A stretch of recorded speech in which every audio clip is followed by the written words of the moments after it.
Fight ગુજરાતની બે બેઠકો માટે જોવા મળી રહી છે, કારણ કે બનાસકાંઠા અને પાટણ આ બે એવી બેઠકો છે કે જ્યાં આગળ કાંટે કી ટક્કર અત્યારે જોવા મળી રહી છે. એવી કાંટે કી ટક્કર કે જે અત્યારે ભાજપ કોંગ્રેસ બંનેના જીવ તાળવે ચોંટાડી રહી છે અને એમાં બહુ ઓછા રોમાંચક આવા મુકાબલા જોવા મળતા હોય છે કે જેવો બનાસકાંઠાની અંદર જોવા મળી રહ્યો છે. કારણ કે થોડીક વાર માટે ગેનીબેન આગળ નીકળે છે તો થોડાક મતો માટે રેખાબેન આગળ નીકળે છે.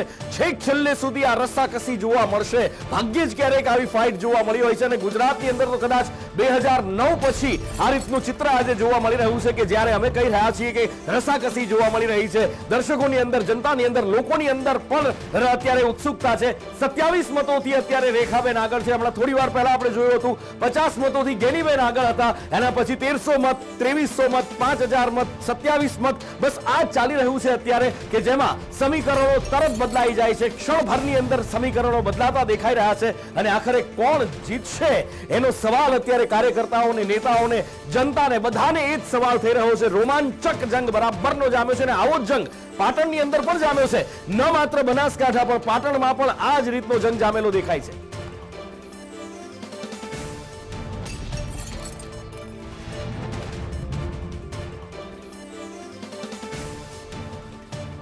અને ફરી પાછું ચિત્ર બદલાયું છે. એક સેકન્ડની અંદર ચિત્ર બદલાય છે, કારણ કે ફરી એકવાર અત્યારે રેખાબેન 27 વોટથી આગળ હતા. ફરી પાછી મતપેટીઓ ખુલી છે, ઈવીએમ ખુલ્યા છે અને હવે ગેનીબેન આગળ વધ્યા છે. ગેનીબેન હવે લીડ લેતા દેખાઈ રહ્યા છે. 2600 મતોથી અત્યારે ગેનીબેન આગળ ચાલી રહ્યા છે. થોડી વારની અંદર કદાચ આ ચિત્ર પણ બદલાઈ શકે છે. ક્ષણે ક્ષણ, પળે પળ અહીંયા આગળ બદલાઈ રહ્યા છે સમીકરણો. ભાજપ ક્યારેક આગળ, ક્યારેક કોંગ્રેસ આગળ. એક બનાસની બેટી અને બીજી બનાસની બહેન છે. 2600 મતની લીડ અત્યારે ગેનીબેનને મળી છે. થોડી વારની અંદર કદાચ આ સમીકરણ બદલાઈ પણ શકે છે. એટલે છેલ્લા મત સુધી આ મુકાબલો ચાલવાનો છે એ નક્કી છે. બનાસકાંઠાની અંદર ફાઇટ ટાઈટ થશે એ તો અંદાજો દરેક વ્યક્તિએ વ્યક્ત કર્યો હતો, પણ ભલભલા તજજ્ઞો દ્વારા પણ આટલો ટાઈટ મુકાબલો થશે એની કલ્પના નહોતી કરવામાં આવી જેવો અત્યારે દેખાઈ રહ્યો છે. કારણ કે ક્ષણે ક્ષણની સાથે જનતા પણ એ જ અત્યારે જાણવા માંગે છે કે આખરે બનાસકાંઠામાં શું થઈ રહ્યું છે, પાટણમાં શું થઈ રહ્યું છે.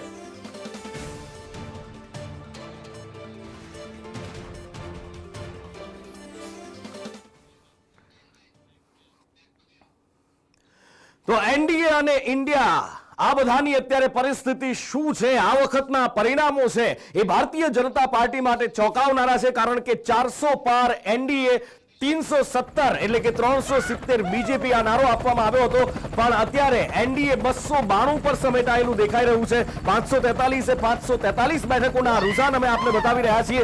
મારી ઉપરથી જે હેલિકોપ્ટર પસાર થઈ રહ્યા છે, કોંગ્રેસનું હેલિકોપ્ટર રાહુલ ગાંધી અને બહાર પાછળ પ્રિયંકા ગાંધી, 234 બેઠકો અન્ય છે.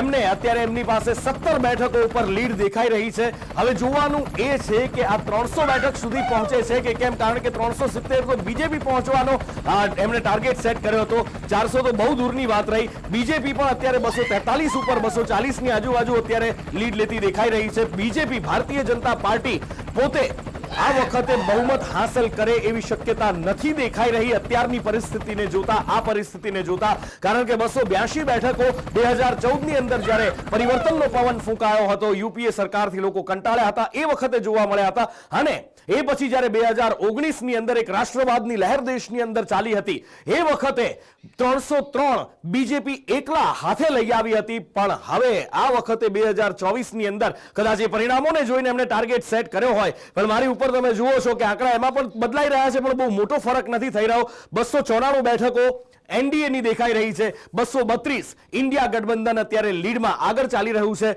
અને જે કોંગ્રેસ દ્વારા આશાવાદ વ્યક્ત કરવામાં આવ્યો હતો એ થોડા ઘણા અંશે સાચો સેટ થતો દેખાઈ રહ્યો છે. કારણ કે કોંગ્રેસે કહ્યું હતું કે અમે 295 સાથે સરકાર બનાવીએ છીએ. ખેર, સરકાર તો બનતી નથી દેખાઈ રહી, પણ હા, 232 બેઠકો સાથે એક સન્માનજનક. ને એની સાથે સાથે અહીંયા આગળ વાત ઇન્ટરેસ્ટિંગ એ છે કે ઉત્તર પ્રદેશની અંદર કોંગ્રેસ જે એક બેઠક પર આવીને સમેટાઈ ગઈ હતી, આ વખતે 7-8 બેઠક અને એની સાથે સમાજવાદી પાર્ટીનો દબદબો જબરજસ્ત ઉત્તર પ્રદેશની અંદર દેખાઈ રહ્યો છે. ઉત્તર પ્રદેશની સાથે સાથે રાજસ્થાનની અંદર પણ જ્યાં 2 ટર્મ 25 માંથી 25 ભારતીય જનતા પાર્ટી જીતતી આવી છે, આ વખતે વિધાનસભાની અંદર પણ જીત હાંસલ કરી, પણ તેમ છતાં પણ લોકસભામાં હાથ ધોવા પડ્યા છે. કારણ કે 9 થી 11 બેઠકોનું નુકસાન આ વખતે ભારતીય જનતા પાર્ટીને થતું દેખાઈ રહ્યું છે. મધ્યપ્રદેશની અંદર પણ આજે આંકડા છે એના કારણો શું છે એની આપણે ચર્ચા કરી રહ્યા છીએ. મધ્યપ્રદેશની અંદર 29 માંથી 29 આવતી આ વખતે દેખાય છે. 2014 ની અંદર આવી હતી, 2019 માં નહોતી આવી અને હવે પાછી આવી રહી છે. પણ મહારાષ્ટ્રની અંદર મોટું નુકસાન વેઠવાનો વારો આવ્યો છે, કારણ કે 2 વર્ષની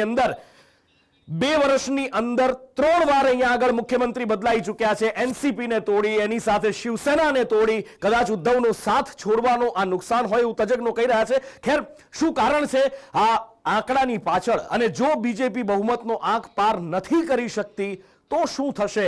શું ફરી પાછું વાજપેયીજી વાળી ગઠબંધન વાળી સરકાર જ જોવા મળશે કે કેમ? અને એવી સરકાર હશે તો એ સરકારનું ભાવિ કેવું હશે? જુઈ પાસે જઈએ, સ્ટુડિયોમાં મારા સહયોગી પાસે, અને પેનલ સાથે તેઓ છે, ચર્ચા કરીએ. જુઈ. બિલકુલ નુપુર, જે રીતે આંકડાઓ આપણી ટીવી સ્ક્રીન પર સવારથી સંદેશ ન્યૂઝ અલગ અલગ જગ્યાઓ પર, સોશિયલ મીડિયાથી લઈને તમામ જગ્યાઓ પર આપ જોઈ રહ્યા છો, અને ત્યાં જે અલગ અલગ બેન્ડ આપને દેખાઈ રહ્યા છે, તમામ બેન્ડ કે જે આંકડાઓ સવારે જે 0-0 હતા અત્યારે પરિણામમાં પરિવર્તિત થઈ રહ્યા છે. હવે તેની સીધી અસર કેવી રીતે ક્યાંથી પડી, ક્યાંથી આ આંકડાઓ કેટલા મજબૂતીથી આવ્યા, ક્યાં કોની ચૂક રહી ગઈ, તેના માટે ગેસ્ટ પેનલ આપણી સાથે જોડાય છે. તેમની સાથે સીધી વાત કરીશું. ચિમનભાઈ કોંગ્રેસમાંથી છે, ભાવનાબેન છે મારી સાથે ભારતીય જનતા પાર્ટીમાંથી, રાજકીય વિશ્લેષક છે બિપિનભાઈ ઠક્કર. આપ ત્રણેયનું ખૂબ ખૂબ સ્વાગત. સૌથી પહેલા ભાવનાબેન આપની પાસે આવો. અબ કી બાર 400 પાર, મેં હું મોદી કા પરિવાર, આ તમામ નારાઓ લાગ્યા. ચોક્કસ પ્રયત્નો બધા જ કરતા હોય છે. ક્યાંક એવું લાગે છે કે આ જે આંકડાઓ સામે આવ્યા ક્યાંક ચૂક રહી ગઈ? જો આખરે તો જનતાનો મેન્ડેટ જ ફાઇનલ હોય છે. એક્ઝિટ પોલમાં આપણે જોયું, દરેક ચૂંટણીની અંદર જે પક્ષ હોય છે એ પોતાનો પ્રચાર કરે અને લક્ષ્ય તો ઊંચું જ રાખે, ક્યારે લક્ષ્ય નીચું ના હોય, અને એની તરફ પહોંચવા માટે પ્રયત્ન કરવાનો હોય. એટલે આપ કહો છો કે 400 પાર, હજુ તો આજે પણ હું કહું કે 400 પાર, પણ આજે પ્રજાએ જે આપ્યો છે મેન્ડેટ એને મારે સ્વીકારવાનો જ હોય. અને ચોક્કસ હજી મને આશા છે કે 2 કલાકની અંદર કંઈક સ્પષ્ટ આંકડાઓ આપણી પાસે આવશે, અને પરિણામ પણ સરકાર પણ ભારતીય જનતા પાર્ટી જ બનાવવાની છે, અને મોદીજી જ નેતા બનવાના છે, વડાપ્રધાન બનવાના છે, અને દેશ પણ ચાહે છે દેશ કે પ્રધાનમંત્રી તરીકે માનનીય મોદીજી રહે.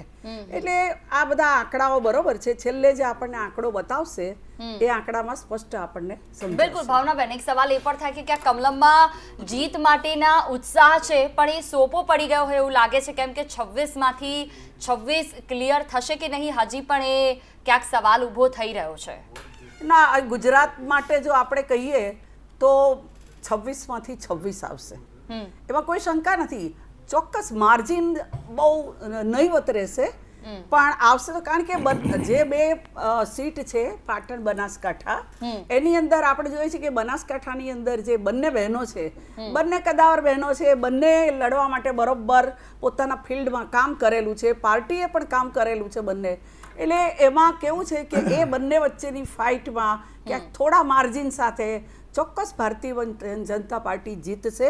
કારણ કે બનાસકાંઠાની અંદર કોઈ કેન્ડિડેટને હું ડબળો છે એવું કહેતી નથી, પરંતુ બનાસકાંઠાની અંદર જે કંઈ કામ થયું છે, સહકારી મંડળીઓનું કામ હોય, બાકી બીજા ઘણા કામો છે, જેને કારણે બનાસકાંઠાની જનતા ભારતીય જનતા પાર્ટીને ચોક્કસ જીતાડશે. બિલકુલ બિલકુલ. બિપિનભાઈ, એક વિશ્લેષણ કરીએ આખા જે આંકડા સામે આવ્યા તેનું. સૌથી પહેલા તો જે અબકી બાર 400 પારની વાત હતી, જે રીતે ભાવનાબેને કીધું કે આંકડો તો ઊંચો કોઈ પણ રાખી શકે, લક્ષ્ય રાખી શકે ઊંચું. શું લાગે છે કે આમ તો ભારતીય જનતા પાર્ટી નિર્ણય લીધા પછી એને સાચો સાબિત કરવામાં માને છે, આ વખતે આ જે આંકડા છે ક્યાંક એન્ટી ઇન્કમ્બન્સી કામ કરી ગઈ? કેટલીક જગ્યાઓ પર જ્યાં ઉમેદવારોની નારાજગી ભરપૂર હતી કે કોંગ્રેસમાંથી આવેલા હોય અને તરત ટિકિટ આપી દેવામાં આવી હોય, એ નડી ગયું. શું આ વિશ્લેષણ શું કહે છે આપનું? મુખ્યત્વે વિસ્તાર એટલે કે સ્ટેટ ટુ સ્ટેટ ઘણા બધા ચેન્જીસ જે છે એ બીજેપીએ જે ઇન્ડિકેશન આપ્યા એના કારણે કેન્ડિડેટનું સિલેક્શન છે. બીજું લોકલ પાર્ટી ઉપર જે છે એમનો ભરોસો, જેમ કે યુપીમાં આપણે જોઈએ કે આખું જે છે બીજેપીએ આખું જે 80 સીટોનું મેનેજમેન્ટ જે છે એ યોગીજીને સોંપી દીધું.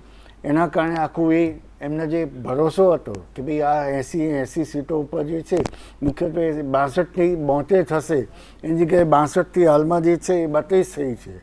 એટલે કે એ 30-40 સીટોનું, એટલે કે આવી રીતનું જે એમનું આખું સિલેક્શન એમને જે છે, સિલેક્શન સંગઠન અને એમની સ્ટ્રેટેજી ત્રણેયમાં થોડું એનડીએ નબળું પડ્યું એવું સ્પષ્ટપણે દેખાય. બિલકુલ બિલકુલ બિલકુલ. આપણી પાસે પાછા ફરીશું. ચિમનભાઈ, ઇન્ડિયા ગઠબંધનના આ આંકડા ગઠબંધન માટે એક સરપ્રાઇઝ કે પછી ગ્રાઉન્ડ લેવલની મહેનત? જ્યારે આ એક્ઝિટ પોલની વાત ચાલતી હતી ત્યારે અમારા નેતા ખડગેજીએ કીધું હતું કે ભાઈ અમે 295 સુધી પહોંચીશું, અને એ જે વાત હતી એ ધરાતલની હતી, જમીન ઉપરની વાત હતી. અમારા કાર્યકર્તાઓએ, અમારા નેતાઓએ જે મહેનત કરી એક સાથે મળીને એનું પરિણામ સ્વરૂપ અમે એ આંકડો આપ્યો હતો. અમે હવામાં નહોતું કીધું કે ભાઈ 400 પાર, અને 400 પાર એટલા માટે નથી કે તમે જે ચહેરાથી ભારતભરમાં એમ કહેતા હતા કે ભાઈ મોદીજીના ચહેરાને. ચિમનભાઈ આપણી પાસે પાછી ફરીશ બ્રેકિંગ ન્યૂઝ એક મળી રહ્યા છે, સીધા જઈશું કૃષ્ણા પાસે. પર અત્યારે એનડીએ 2:30 વાગ્યા સુધીના આંકડાઓ પર આપણે નજર કરીએ તો એનડીએ અત્યારે 294 પર અટકેલું છે. થોડા સમય પહેલા 300 ને પાર પહોંચ્યું હતું, પરંતુ ફરી પાછો આંકડો નીચે આવી ગયો અને 294 બેઠક પર એનડીએ આગળ ચાલી રહ્યું છે. ઇન્ડિયા ગઠબંધન અત્યારે 232 બેઠકો પર આગળ ચાલી રહ્યું છે, જેમાં કોંગ્રેસ 99 બેઠકો પર આગળ ચાલી રહ્યું છે, જ્યારે અપક્ષ અન્ય પક્ષના ઉમેદવારો 17 બેઠકો પર આગળ ચાલી રહ્યા છે. સમાજવાદી પાર્ટી આ વખતે શાનદાર પ્રદર્શન સમાજવાદી પાર્ટીનું રહ્યું છે. 35 બેઠકો પર ઉત્તર પ્રદેશમાં સમાજવાદી પાર્ટી આગળ ચાલી રહી છે, અને એના સાથને કારણે જ ઇન્ડિયા ગઠબંધન અત્યારે ભારતીય જનતા પાર્ટીને હંફાવી રહ્યું છે. યુપીમાં તો જેડીયુ અત્યારે 16 બેઠકો પર બિહારમાં આગળ ચાલી રહ્યું છે. ભારતીય જનતા પાર્ટી કરતા થોડી ઓછી બેઠક શિવસેના ઉદ્ધવ ઠાકરે અત્યારે 11 બેઠકો પર આગળ ચાલી રહ્યું છે. સૌથી વધારે રોમાંચક લડાઈ મહારાષ્ટ્રની છે, અને અહીંયા શરદ પવારની એનસીપી જેને તોડીને કરી દેવામાં આવી એક બાજુ અત્યારે 6 બેઠકો પર આગળ ચાલી રહી છે. બપોરે 2:30 વાગ્યા સુધીની આ સ્થિતિ છે. शुरुआती जिस जगह से आपको बढ़त मिलना थी वहाँ से काफ़ी माइनस रही कांग्रेस, जैसे राघोगढ़, चाचौड़ा, सुसनेर, क्या वजह रही? अब ये भी देखिए, राघोगढ़ में हमें बढ़त मिली है 10,500-11 हज़ार की, लेकिन उम्मीद से बहुत कम, और चाचौड़ा में तो हम लोग अभी माइनस में चल रहे थे. अभी देखिए क्या होता है. તો ડીએમકે 21 બેઠકો પર, ટીડીપી 16 બેઠકો પર અત્યારે આગળ.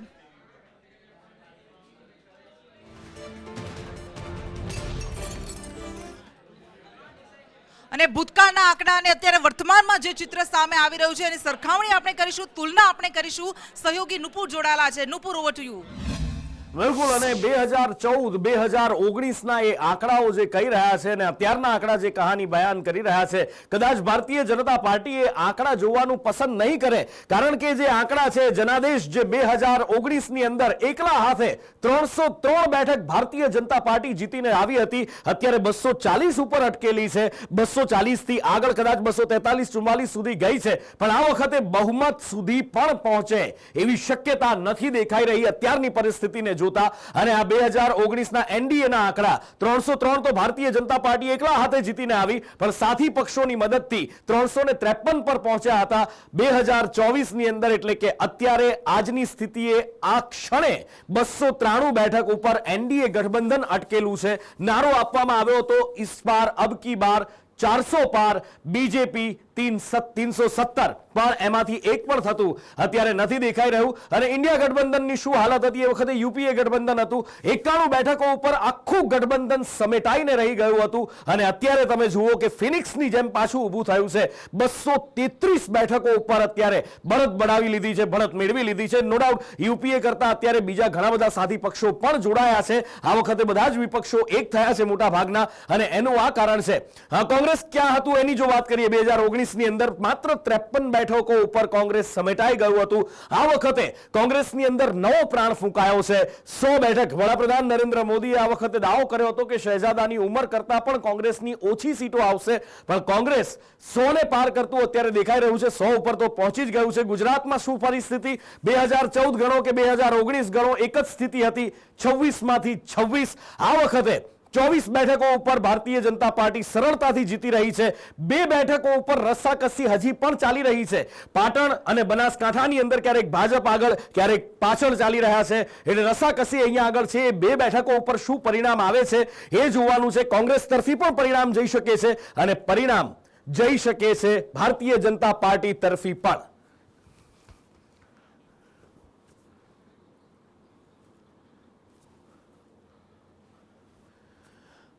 તો જે અત્યારે હજી આપણે ચર્ચા જ કરી રહ્યા છીએ ત્યારે જ એક બેઠકની એમાં અત્યારે લીડ આગળ ભારતીય જનતા પાર્ટીની વધી છે, એટલે 25 બેઠક. અને આ બાજુ કર્ણાટકના મૈસૂરથી બીજેપીના યદુવીર કૃષ્ણ દત્ત વડિયારની જીત થઈ છે. રાજસ્થાનના ઝાલાવાડથી બીજેપીના દુષ્યંત સિંહનો વિજય થયો છે. અલગ અલગ જગ્યાએથી હવે વિજયના પણ સમાચાર સામે આવી રહ્યા છે. કર્ણાટક દક્ષિણ કન્નડ સીટથી બીજેપીના કેપ્ટન બ્રિજેશ ચૌટાની જીત થઈ છે. અલગ અલગ જગ્યાએથી રિઝલ્ટ્સ આવવાના હવે શરૂ થઈ ચૂક્યા છે. ગુલબર્ગથી કર્ણાટકમાં ગુલબર્ગથી કોંગ્રેસના રાધાકૃષ્ણનની જીત થઈ છે. અને આ બધા વચ્ચે એક મોટા સમાચાર બનાસકાંઠાથી સામે આવી રહ્યા છે. રસાકસી ટાઈટ ફાઇટ. કૃષ્ણા પાસેથી જાણીએ. કૃષ્ણા. જી બિલકુલ નુપુર, જ્ઞાનીબેન જબરદસ્ત લીડથી અત્યારે આગળ વધી રહ્યા છે. 12,000 કરતા વધુ લીડથી જ્ઞાનીબેને અત્યારે આગળ વધારે ચાલી રહ્યા છે. બહુ જ રોમાંચક આખો જંગ બની ગયો છે. 16,000 આ આંકડા સામે આવી રહ્યા છે. સતત એમાં વધારો ઘટાડો ચાલી રહ્યો છે અને 16,000 લીડ સાથે, 16,000 કરતા વધારે વોટની લીડ સાથે અત્યારે જ્ઞાનીબેન ઠાકોર આગળ ચાલી રહ્યા છે અને રેખાબેન ચૌધરીને અત્યારે જ્ઞાનીબેન ઠાકોરે પાછળ પછાડી દીધા છે. જોકે આમાં ઘણા બધા મોટા પરિવર્તન, મોટી ઉથલપાથલ આપણે સતત જોઈ રહ્યા છીએ. એટલે હજુ છેલ્લી ઘડી સુધી આ બેઠક એવી છે કે જેને કળવી મુશ્કેલ થઈ ગઈ છે, પરંતુ બંને ઉમેદવારો સતત આગળ પાછળ ચાલી રહ્યા છે. જુહી, બીજેપીના પ્રવક્તા પણ આપણી સાથે જોડાયેલા છે, એમની પાસેથી જાણવાની કોશિશ કરીશું કેટલો વિશ્વાસ છે બનાસકાંઠા પર એમને. બિલકુલ ભાવનાબેન, જે રીતે વાત કરીએ, બનાસકાંઠા સતત બદલાઈ રહ્યા છે અપડેટ. એક મત માટે કદાચ એવું કહેવાય કે હવે રસાકસીનો આ જંગ સીધો જોવા મળશે. શું આપની પ્રતિક્રિયા? ચોક્કસ આ બંને સીટો પર જંગ તો જામ્યો છે બરોબરનો, અને ક્યારેક ભારતીય જનતા પાર્ટી, ક્યારેક કોંગ્રેસ ઉપર નીચે જયા કરે છે. પરંતુ હવે નવી જે મશીન જે ખુલ્યું છે અત્યારે, EVM, એ EVMમાં ચોક્કસ ભારતીય જનતા પાર્ટીનો વિજય થશે. અને બીજું, મારે કોંગ્રેસને એક વિષય કહેવો છે કે આપ કદાચ કંઈ પરિણામ જુદું આવશે તો આપ એના EVMનો તો દોષ નહીં દો ને આ વખતે, કારણ કે દર વખતે EVMનો દોષ આપવામાં આવે છે કે જ્યારે હાર થાય ત્યારે EVM જવાબદાર છે. કદાચ શક્ય છે કે અત્યારે આ જે સમય છે 3 વાગ્યાનો, ત્યાર પછીના 2-3 કલાકની અંદર કોઈ પરિણામ ઉલટું પણ આવે તો એના વખતે કોંગ્રેસના જે બિલકુલ આ જવાબ આપણે લઈશું એમની પાસેથી. એ પહેલા એક બ્રેકિંગ ન્યૂઝ મળી રહ્યા છે, સીધા જઈશું કૃષ્ણા પાસે. કૃષ્ણા. જી બિલકુલ જુહી, મોટા સમાચાર મળી રહ્યા છે. અત્યારે 293 બેઠક સાથે એનડીએ જ્યારે આગળ ચાલી રહ્યું છે, પરંતુ આવતીકાલે ખૂબ જ મોટા સમાચાર. આવતીકાલે દિલ્હીમાં એનડીએની મહત્વપૂર્ણ બેઠક થવાની છે. અમિત શાહે જીતનરામ માંઝીને બેઠકમાં આમંત્રણ આપ્યું છે. જીતનરામ માંઝી કે જેઓ ગયાની સીટ પરથી, બિહારની ગયા સીટ પરથી જીતી ચૂક્યા છે, તેમણે શુભેચ્છા પણ પાઠવી છે અને આવતીકાલની એનડીએની આ બેઠકમાં ઉપસ્થિત રહેવા માટે આમંત્રણ પણ આપવામાં આવ્યું છે. આ મોટા સમાચાર અત્યારે મળી રહ્યા છે. અહીંયા ઘણી બધી એવી નાની પાર્ટીઓ છે કે જેનો સાથ લેવા માટે અત્યારે મોટી પાર્ટીઓ આગળ આવશે. જોકે અહીંયા તો હિન્દુસ્તાન આવામી મોરચા સાથે ઓલરેડી ગઠબંધન છે, પરંતુ અમિત શાહે તેમને આવતીકાલે આવવા માટે આમંત્રણ આપ્યું છે.